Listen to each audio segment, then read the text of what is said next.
relativamente simples, mas que tem muitos detalhes e os exercícios costumam trazer muitos dados. Então, é um assunto que vocês têm que prestar atenção, têm que treinar bastante, têm que procurar os exercícios disponíveis, porque é uma questão quase certa na prova de vocês, às vezes mais de uma questão, e ele tem vários desdobramentos. Então, o imobilizado é um daqueles assuntos que se cruza com o outro. A gente tem que falar de imobilizado e tem que juntar esse assunto com, por exemplo, o arrendamento mercantil. A gente tem que juntar esse assunto com a questão do impairment. Então, vários CPCs conversando para o mesmo tema. Nós vamos começar aqui do CPC 27 e do básico do imobilizado. Até aqui, o que eu já falei para vocês do imobilizado é que ele é um grupo que fica dentro do ativo não circulante, onde eu registro bens de natureza corpórea que a empresa utiliza nas suas atividades e que não tem intenção de vender. Parece pouca coisa, mas não é. Vou anotar aqui, ó. Quando a gente fala do imobilizado, então nós estamos falando de bens de natureza corpórea, isso é importante. São bens que eu uso na minha atividade.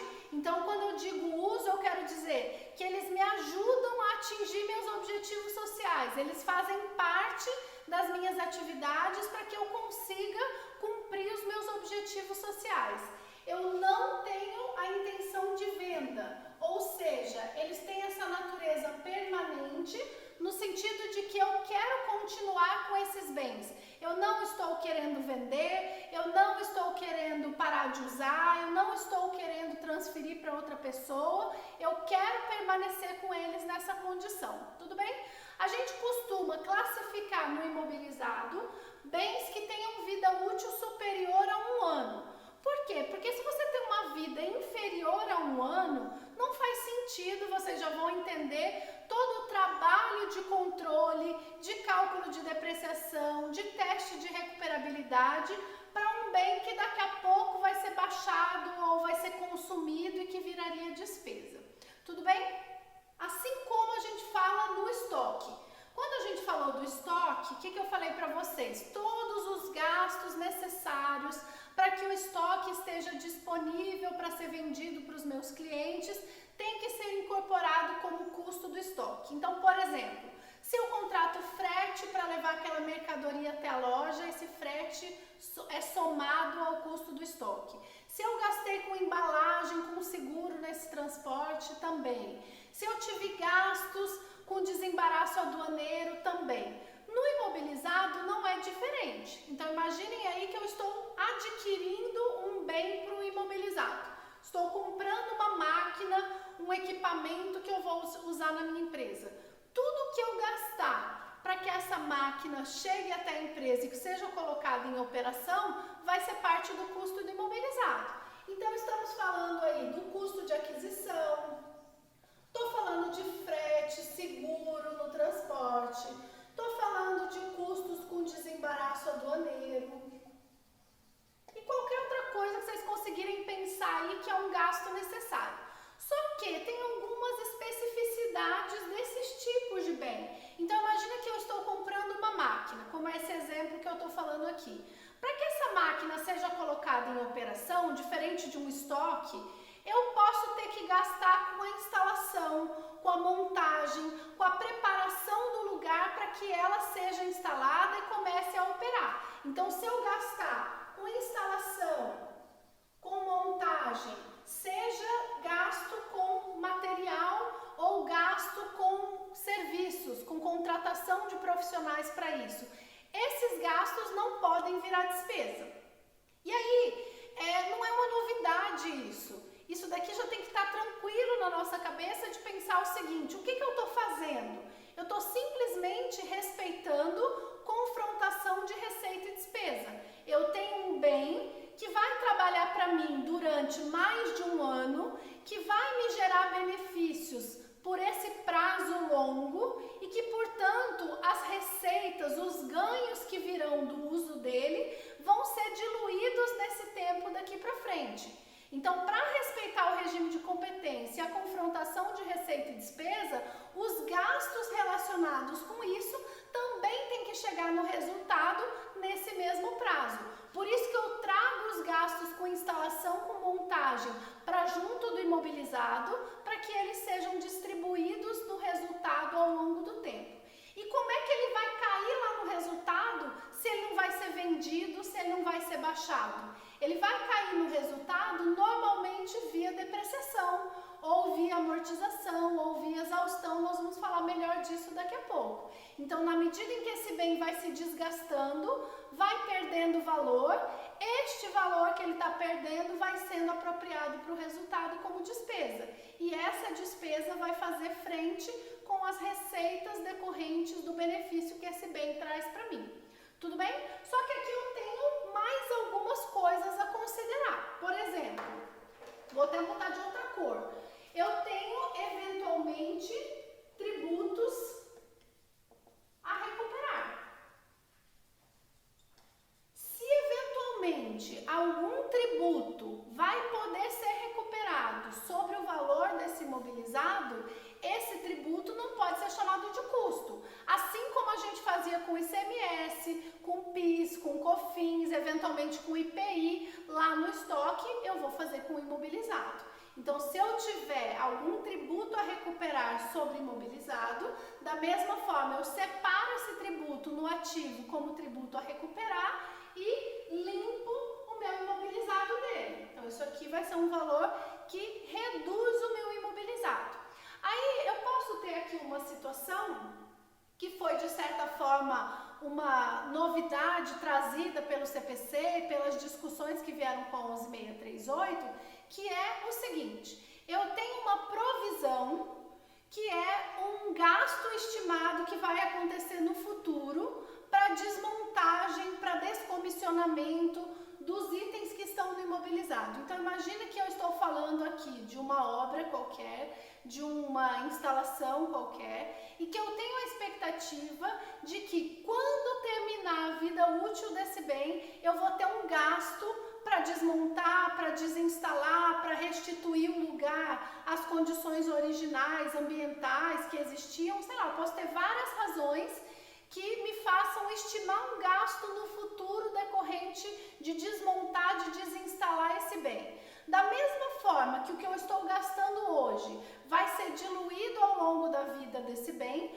o que eu vou gastar lá na frente também tem que ser trazido para hoje para ser diluído ao longo da vida desse bem. Então, eu vou colocar isso num razonete que fica mais fácil. Vamos inventar uma situação qualquer aqui. Imagine, então, que eu estou comprando um equipamento por, sei lá, 500 mil. Estou comprando um equipamento por 500 mil. Esse é o valor de custo de aquisição. Independentemente de pagar ou à vista ou a prazo, ele vai ser tratado como imobilizado a partir do momento que ele passa a ser um bem que está sob o meu controle. Aí vamos dizer que eu gastei com montagem 10 mil reais. Vamos dizer que eu gastei com frete, com seguro de transporte, mais 15 mil reais. Então, gastei com frete e transporte 15 mil reais. E vamos dizer que eu tenho a expectativa de que, quando eu for parar de operar com esse bem, eu vou ter um gasto de 80 mil reais daqui a 10 anos. Olha que coisa difícil, que coisa esquisita. Eu tenho que estimar um gasto que eu vou fazer daqui a 10 anos. Se a gente pensar que o dinheiro, ao longo da linha do tempo, tem um custo, eu tenho que pensar que esse 80 mil que eu vou gastar daqui a 10 anos vai ter que ser descontado a valor presente. O que significa isso? Vai significar que eu tenho que dizer quanto 80 mil de daqui a 10 anos corresponde no dinheiro de hoje. Vamos dizer, então, que eu tenho uma expectativa de 80 mil para desmontar lá na frente, e que esse valor, descontado o custo da inflação, os juros, o que está embutido nesse valor para chegar a 10 anos para frente, isso trazido ao valor presente, trazido ao valor de hoje, daria 50 mil, tá? Depois vocês vão ter uma aula específica sobre a ajuste a valor presente, em que vocês vão aprender a fazer essa conta e como é que eu separo esse valor futuro do valor presente. Mas aqui eu já estou dando pronto para a gente pensar no razonete do imobilizado.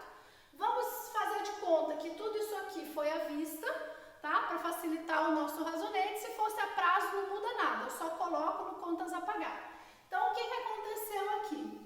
Lá no banco, lá no meu razonete do ativo, sai 500 mil do caixa ou do banco aqui e entra no imobilizado.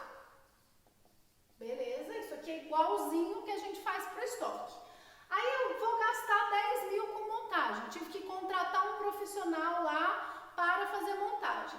Em vez de eu ter uma despesa com serviços de montagem, eu vou ter 10 mil reais de gasto com montagem incorporado a esse imobilizado. 10 mil então entra aqui no imobilizado e sai mais 10 mil do banco. Beleza. Gastei 15 mil com frete, a mesma coisa. Soma 15 mil no imobilizado, 15 mil saiu do banco. Poderia ser um fornecedores ao invés do banco. E esse custo para desmontar? Todo mundo consegue enxergar que esse 80 mil não está saindo do banco nesse momento? Eu estou estimando o valor que eu vou gastar daqui a X anos para poder desinstalar essa máquina. E eu trouxe esse valor para o valor que representaria o dinheiro hoje, de 50 mil, e preciso contabilizar. Não tem como tirar o dinheiro do banco, porque esse dinheiro não está sendo utilizado. Se eu baixar daqui, o meu caixa não vai fechar, o meu extrato bancário não vai corresponder ao que está aqui. Então, esta desmontagem é uma provisão que se encaixa nas regras de provisão lá de outro CPC e que é um passivo de perda provável com estimativa confiável. Então, eu acredito que vai existir essa perda, eu tenho uma perda provável, eu tenho condições de fazer uma estimativa confiável e o que vai dar origem a esse gasto é a instalação do imobilizado hoje. Então, eu já tenho que reconhecer isso. Eu vou reconhecer 50 mil aqui e vou reconhecer lá no passivo uma provisão para desmontar de 50 mil. Tem dois pedaços aqui, então. O pedaço que eu já gastei e o pedaço que eu ainda vou gastar. Esse total aqui, esse somatório, é o custo do meu imobilizado e é um valor que está sujeito à depreciação e que eu vou começar a apropriar para o resultado a partir do momento que o bem estiver pronto para utilizar. Então já deu para perceber que isso aqui é mais complexo do que o que a gente fazia no estoque. O estoque normalmente, se a gente estiver falando de uma empresa comercial, eu tenho simplesmente a aquisição de uma mercadoria. Quando muito, o exercício vai complicar a minha vida porque ele vai colocar um frete, ele vai colocar uma devolução, um desconto. Aqui, além dessas questões, eu tenho outras situações que podem afetar o meu imobilizado. E isso porque nós estamos falando de um imobilizado que eu estou comprando pronto de alguém. Eu posso construir um imobilizado. Imagina que eu vou fazer a minha instalação de fábrica. Imagina que eu vou construir uma determinada máquina. Isso não deixa de ser imobilizado. Então, existe a figura do imobilizado em construção. O imobilizado em construção, ele é a mesma coisa disso aqui, com a diferença de que eu não tenho esse 500 mil pronto. Eu vou produzir esse 500 mil. Então, se eu estiver fabricando o meu imobilizado, se eu estiver construindo o meu imobilizado, eu tenho que pensar que todos os gastos necessários a essa construção têm que ser tratados como imobilizado. Isso vai desde gasto relacionado à escritura, à demolição, à retirada do entulho do terreno, depois os gastos com o projeto, com a aprovação do projeto, por exemplo, da obra na prefeitura, gasto com serviços contratados do engenheiro, do pedreiro, todos os profissionais que forem trabalhar na obra, os materiais e por aí vai. Então, todo o gasto que for necessário para que aquele item do imobilizado fique pronto, vão ser incorporados aqui, banco ou fornecedor contra imobilizado. Tudo bem? E isso tudo estamos falando de um item que está dentro do grupo de ativo não circulante, né? O terceiro item lá do ativo não circulante. Então, já passei do realizável a longo prazo, já passei do investimento, estou no imobilizado. Vamos dar uma pensada juntos aqui, que tipo de itens eu posso ter nesse imobilizado. Então, eu posso ter terreno, eu posso ter edifícios, edificações, prédios, eu posso ter veículos, eu posso ter embarcações, eu posso ter aeronaves, eu posso ter móveis, eu posso ter equipamentos, eu posso ter máquinas. Estou aqui tentando me lembrar de quais são as rubricas que normalmente vocês vão encontrar nos exercícios. Então, todos esses itens aqui normalmente representam imobilizados. Olha essa escolha da palavra que eu usei. Normalmente representam imobilizado. Por quê? Porque para que algo seja classificado como imobilizado, eu preciso ter essa intenção de que seja um item permanente e que esteja me ajudando nas minhas atividades. O que eu quero dizer com isso? Um veículo, ele é sempre um imobilizado? Não. Se eu sou uma montadora de carros, por exemplo, eu tenho veículos para revender. Esse veículo não é imobilizado, esse veículo é do estoque. Agora, o veículo que eu uso na minha atividade, na minha empresa, para executar as minhas atividades, esse é imobilizado. Eu tenho um prédio. Se esse prédio está à venda, ele não pode ficar no imobilizado. Se esse prédio está desocupado ou está alugado para alguém e a minha atividade normal não é locação de imobilizado, ele também não pode estar dentro do grupo do imobilizado, perceberam? Então, não tem a ver só com o bem, mas com o uso que eu faço desse bem. E aí, para isso, no concurso, a gente tem que ficar tranquilo. Por quê? Se eu tiver qualquer um desses itens aparecendo lá na minha prova e ninguém fala mais nada, eu vou considerar que eles são sim do imobilizado. Então, se o exercício falar assim, a empresa possui um veículo, eu vou considerar que isso é imobilizado. Eu só vou considerar que uma máquina, um veículo, um edifício não é imobilizado, mas é outro item, se ele vier acompanhado de uma historinha.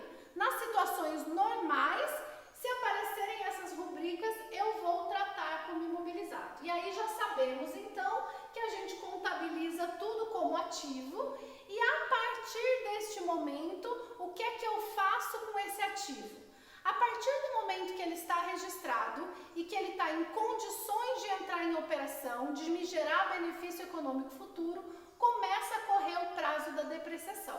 E a depreciação é um dos assuntos mais cobrados historicamente aí em prova de concurso. E eu quero chamar a atenção de vocês para uma questão de datas. Então, vamos pensar juntos aqui o seguinte.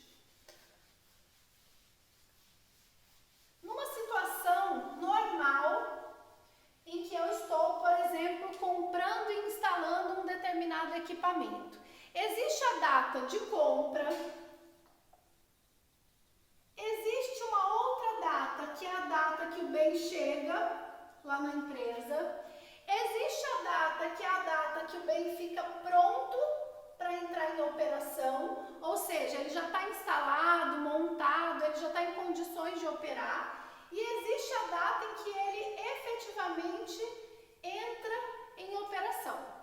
Às vezes o exercício vai te dar, ao longo da historinha daquele imobilizado, essas 4 datas, ou alguma dessas datas.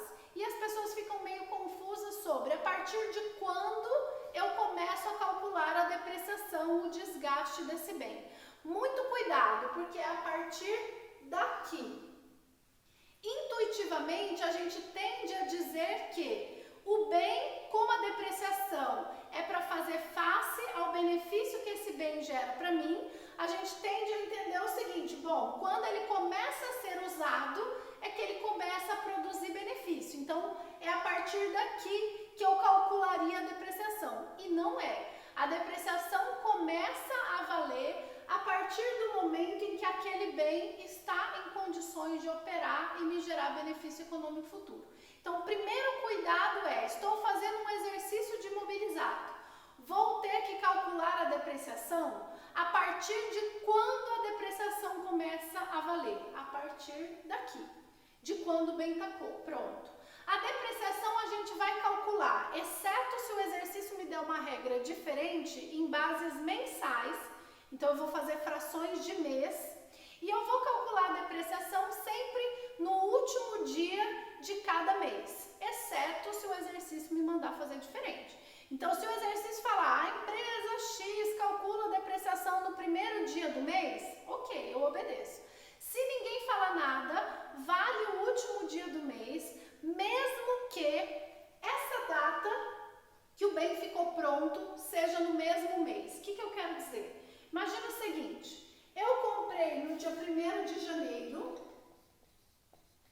aí o bem chegou lá na minha empresa dia, sei lá, 25 de janeiro, eu tive que instalar, montar, preparar o lugar, treinar as pessoas, e ele ficou pronto para ser utilizado dia 10 de fevereiro, e ele entrou em operação dia 2 de março, sei lá. Então já sabemos que a data onde tudo começa é a data que o bem fica pronto. Só que aí, às vezes a pessoa vai calcular a depreciação e fala o seguinte, fevereiro tem 28 dias, se já passaram 10, eu vou fazer a depreciação proporcional a 18.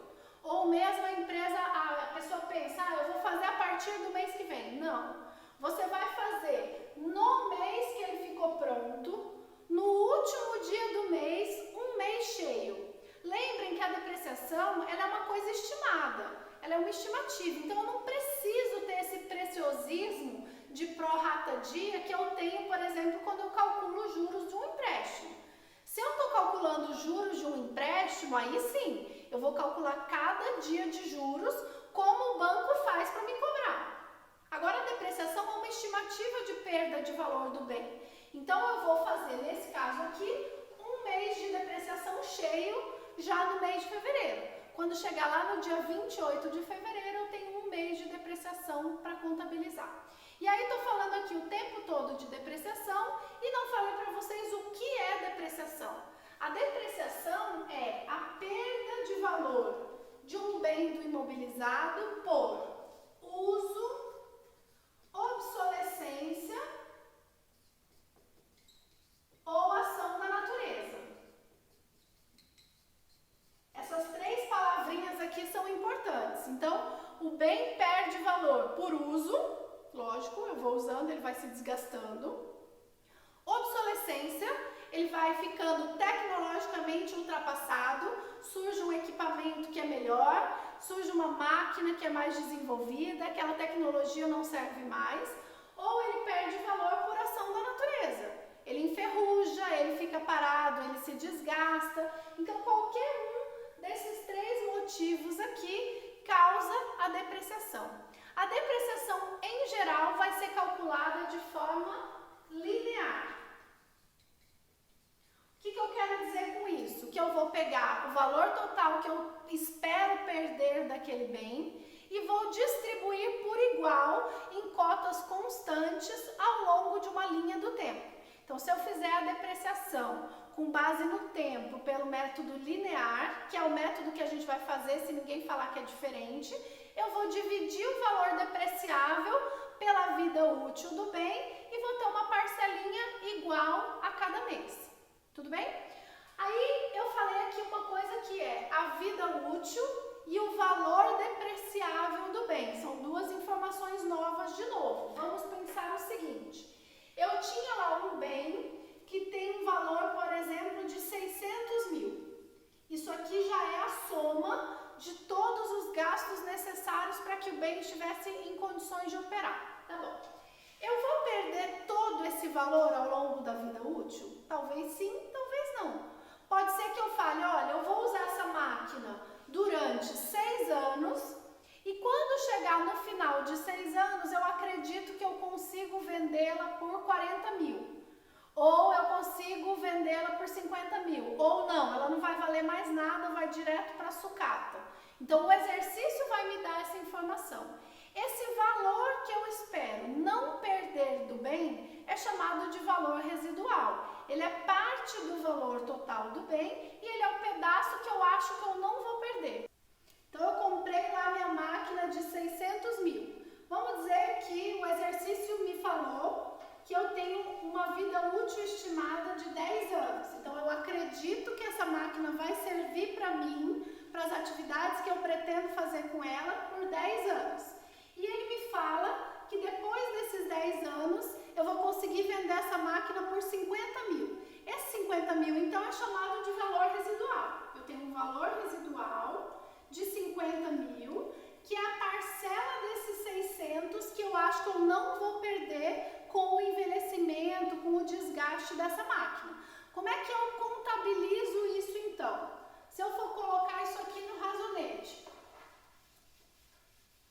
eu vou colocar 600 mil, vai estar lá no meu imobilizado, vou colocar aqui como saldo, que eu já tinha, e nesse momento eu não tenho mais nada. O valor residual é parte desses 600 mil. Para que o exercício vai estar me contando essa historinha toda? Para eu descobrir quanto de depreciação vai ser contabilizado a cada mês. Então, com base nesses dados, eu já consigo fazer esse cálculo. Eu vou dizer, olha, eu tenho um bem de 600 mil, que é chamado de custo de aquisição, esse valor. É o custo original, o custo de aquisição. Aí eu tiro desses 600 mil o valor residual.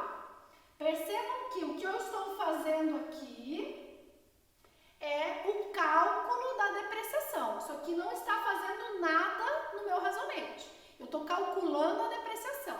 Então eu tiro o valor residual e eu sei que eu tenho 550 mil de valor depreciável. É a parcela do valor do meu bem que eu acredito que eu vou perder ao longo desses 10 anos. Se eu fosse fazer o cálculo da depreciação do mês, o que eu ia fazer? Eu ia fazer, olha, 550 mil corresponde a 120 meses. Da onde você tirou 120 meses, Camila? 120 meses são 10 anos. E aí, um mês vai dar X. Vamos dizer que o exercício está me pedindo a depreciação de um ano, para ficar fácil a nossa conta. Um ano são 12 meses, ou então 1/10 desse total de valor. 55 mil é a parcela que eu vou perder nesse um ano. Agora, cuidado com isso. Eu vou perder esse dinheiro? Eu vou gastar? Eu vou pagar isso para alguém? Não. É o reconhecimento estimado do desgaste que esse bem teve. Então, contabilmente, eu vou fazer o quê? Eu vou reconhecer lá no ativo, numa conta redutora, chamada depreciação acumulada, a depreciação desse primeiro ano, e a contrapartida disso, lá no DRE, lá no resultado, na despesa de depreciação, 55. Aqui, para economizar a nossa vida, eu estou lançando o ano inteiro. Na prática, isso vai sendo lançado mês a mês. Então, todo mês eu tenho uma parcelinha de depreciação. Eu estou inventando aqui que o exercício me pediu a depreciação de um ano. No ano que vem, o que vai acontecer? Mais 55, mais 55 e assim sucessivamente, ano após ano. Assim eu calculo a depreciação pelo método linear. É o mais comum, é o que vai cair 95% das vezes e é o que a gente vai fazer se ninguém falar nada para fazer outro método. Então eu vou precisar saber se tem valor residual, porque o valor residual não deprecia, e eu vou precisar saber qual é a vida útil estimada. Essa vida útil estimada é uma informação importante, porque no passado existiu uma tabela de vida útil dos bens.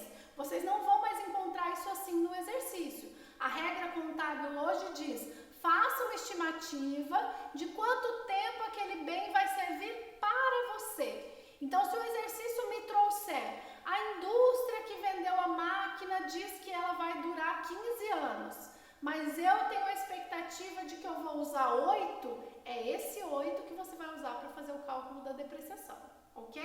Além disso, você pode eventualmente fazer o cálculo da depreciação não por tempo, mas por produção. Como assim? Imagina que em vez de me dar essa informação aqui, o exercício me falasse o seguinte: olha, eu tenho um equipamento que eu acredito que vai produzir 100.000 unidades de mercadoria para eu revender. Na medida em que eu vou produzindo essas unidades, eu vou depreciando. Para alguns tipos de bem, isso faz total sentido. Quando a gente pensa no projetor, que vocês estão acostumados aí quando a gente vai dar aula, o projetor, a lâmpada dele tem uma vida útil. Se ele ficar desligado, ele não vai estragar. Então, eu não preciso depreciar ele por tempo. Não adianta eu falar, essa lâmpada dura 5 anos. Não, essa lâmpada dura tantas horas ligadas. Se eu uso mais, desgasta mais. Para alguns tipos de bem, isso faz muito sentido. Para alguns tipos de atividade também. Às vezes, a máquina, claro que ela vai sempre desgastar se eu usar mais. Mas se eu tenho um uso regular, constante daquele equipamento, faz sentido eu estimar a vida útil dele em tempo. Agora, se eu tenho uma atividade sazonal, se eu uso aquela máquina em alguns períodos mais do que em outros, talvez um critério melhor de estimativa seja com base na quantidade produzida. Então, a minha regrinha de 3 aqui ficaria diferente. Eu posso ter o valor residual do mesmo jeito. Então, vamos dizer que eu tenho um valor residual de 50.000. E aí, eu vou ter o valor depreciável de 550. Mas, ao invés de eu ter 10 anos de vida útil, eu tenho 100.000 unidades de produto que essa máquina vai ser capaz de produzir. E aí, o exercício me fala, neste mês, ou nesse ano, nesse período, a empresa fabricou 20.000 unidades. Se ela fabricou 20.000 unidades, eu vou fazer uma regrinha de 3 aqui e vou descobrir quanto que eu depreciei, qual foi o desgaste proporcional no meu equipamento. Contabilmente, mesmo processo, o mesmo razonete. Depreciação acumulada, despesa de depreciação. Só que o jeito de calcular não vai ser por tempo, vai ser por quantidade. Não sei se eu preciso dizer, mas se eu estou pensando nisso, claro que eu preciso, vou dizer que a depreciação ela não é calculada em bloco. O que eu quero dizer com isso? Eu não posso pegar todas as máquinas, todos os veículos, todos os bens e fazer uma conta única. Não, cada bem vai ter que ser olhado individualmente. No concurso, em geral, você não vai ter esse problema. Mas, se o exercício te der 3, 4 veículos, se ele te der vários bens, você tem que tomar o cuidado de fazer o cálculo para cada um de acordo com as estimativas que existem para cada um. Pensa num veículo. Eu pego o mesmo carro, pago o mesmo valor por ele. Só que um eu dou para o vendedor rodar na cidade. O outro eu dou para o vendedor pegar a estrada de terra todo dia e sair batendo o carro sem parar. Não dá para eu dizer que eles dois vão durar o mesmo tempo, que eles vão ter uma vida útil equivalente. Então, a depreciação ela tem que ser um jeito de se aproximar o máximo possível da vida real. E no exercício, todos os dados que eu tiver, eu vou analisar e vou levar em conta. Tudo bem? Vou parar por aqui, que vocês já devem estar cansados de escutar essa história nesse momento. A gente tem mais uma aula para falar de depreciação, tá? Então, de depreciação não, de imobilizado e também de depreciação. Esse assunto não termina por aqui, então continuem, por favor, na próxima aula para a gente finalizar esse tema do imobilizado. Até já!